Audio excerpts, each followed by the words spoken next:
মা বোনের কথা শুনে কখনো স্বামীর সাথে খারাপ আচরণ করব না। কেননা দিন শেষে স্বামী সব। আসসালামু আলাইকুম, কেমন আছেন সবাই? আলহামদুলিল্লাহ, আল্লাহর অশেষ রহমতে আমিও ভালো আছি। তো কি হয়েছে না হয়েছে বিস্তারিত ভিডিওতে বলবো, অবশ্যই শেষ পর্যন্ত ভিডিওটা দেখতে থাকবেন, তাহলে জানবেন যে কি হয়েছে। যে আপুরা মা এবং বোনের কথা শুনে স্বামীর সাথে খারাপ আচরণ করেন এবং স্বামীকে কোনো সম্মান করেন না, কোনো মূল্য দেন না, সে আপুদের কিন্তু অতি শীঘ্রই সেপারেশন হয়ে যায়। দিন শেষে আমরা যাকে আপন মনে করি না কেন, দিন শেষে কিন্তু স্বামী সবচেয়ে থেকে বড় আপন। কেননা শেষ বয়সে স্বামী ছাড়া পাশে কিন্তু কেউ থাকে না।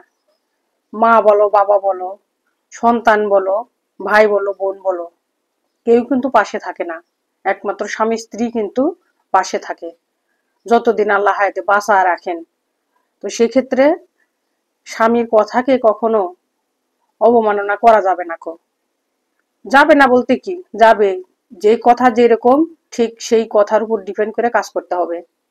যদি স্বামী আমার সাথে কখনো খারাপ আচরণ করে বা ওইরকম সিচুয়েশনের মধ্যে ফেলে দেয় যে বাবা মায়ের কথাটাই হয়তো রাইট ছিল আর স্বামীর কথাটা হয়তো রং ছিল, তো সেক্ষেত্রে কিন্তু স্বামীকে মানে বলা যাবে যে তুমি কেন বললা, বা বাবা মায়ের কথাটাই রাইট ছিল বা ভাই বোনের কথা রাইট ছিল।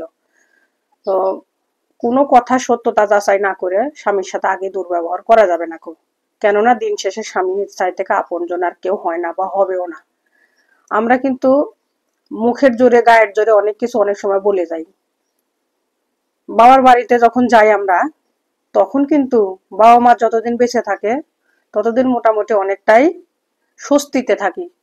আর যখন বাবা মা দুনিয়া ত্যাগ করে চলে যায়, তখন কিন্তু ওই বাবা মা তো আর থাকে না। তো যে ভাইয়েরা থাকে, ভাইয়ের বইয়েরা থাকে, তাদের ঘরের ভাতটা কিন্তু অনেক দামি। তুমি 2 দিনের থেকে 4 দিন ভাইয়ের বাড়ি থাকো, এরপরেই কিন্তু দেখবা ভাইয়ের বইয়ের চেহারাটা অন্যরকম হয়ে গেছে। আর তুমি ওই যখন স্বামীর বাড়ি আসতো, তখন থেকে মৃত্যু পর্যন্ত বা হাজবেন্ড যতদিন বেঁচে আছে এতদিন কিন্তু স্বামীর বাড়ির ভাত খুব জোরের ভাত।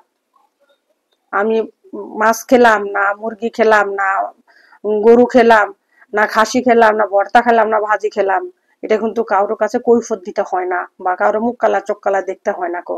স্বামীর ইনকামের উপর ডিপেন্ড করে আমরা সবকিছু খরচ করতে পারি, সব ধরনের ইচ্ছা আশা আকাঙ্ক্ষা পূরণ করতে পারি। তো সেক্ষেত্রে আর কি, আমি যতটুকু এই ক্ষুদ্র জ্ঞানে আমি বুঝি, সেক্ষেত্রে স্বামীর সাথে আপনজন আমি মনে করি যে মেয়েদের জন্য আর কেউ হয় না। সন্তানকে আমরা সবচেয়ে বেশি প্রাধান্য দিই, যে সন্তান থাকতেই হবে, বা সন্তানের জন্য আমরা সবকিছু করি সবাই, কিন্তু শুধু আমি একা না, বা আমার বোন নয়, আমার মা নয়, মানে এই পৃথিবীর সকল মেয়েরাই কিন্তু সন্তানের জন্য সবচেয়ে বেশি প্রাধান্য দিই আমরা। তো সেই সন্তানও কিন্তু শেষ সময় যায় সে বাবা মার পাশে থাকে না। বেশিরভাগ সন্তানরা, অল্প কিছু থাকে না বললেও অনেকে বলবে যে কেন থাকি না, বা আমি আছি, আছে থাকে, বলবো না যে থাকে না তা নয়, কিন্তু সবার ভাগ্যে জোটে না। স্বামী এবং স্ত্রী এই দুজনের কিন্তু মিল মহব্বত সারা জীবন আল্লাহ তাআলা একটা বিনা সুতার বান্ধন দিয়ে দিছে। তো সেক্ষেত্রে কিন্তু স্বামী স্ত্রীকে দুইজনকে মূল্যায়ন করতে হবে, সম্মান করতে হবে। আর আমার কথার মধ্যে যদি কোনো ভুল ত্রুটি হয়ে থাকে, আর আমি তো মানুষ, অবশ্যই ভুল হতেই পারে, অবশ্যই ক্ষমা সুন্দর দৃষ্টিতে দেখবেন।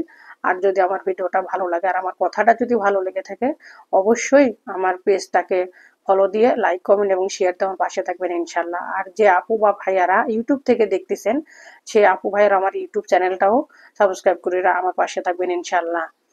আর ভালো মন্দ নিয়েই তো একটা মানুষ ভালোও থাকে মন্দও থাকে, সেক্ষেত্রে এটাকে বিবেচনা করতে হবে। তো সবাই ভালো থাকবেন, আল্লাহ হাফেজ, আসসালামু আলাইকুম।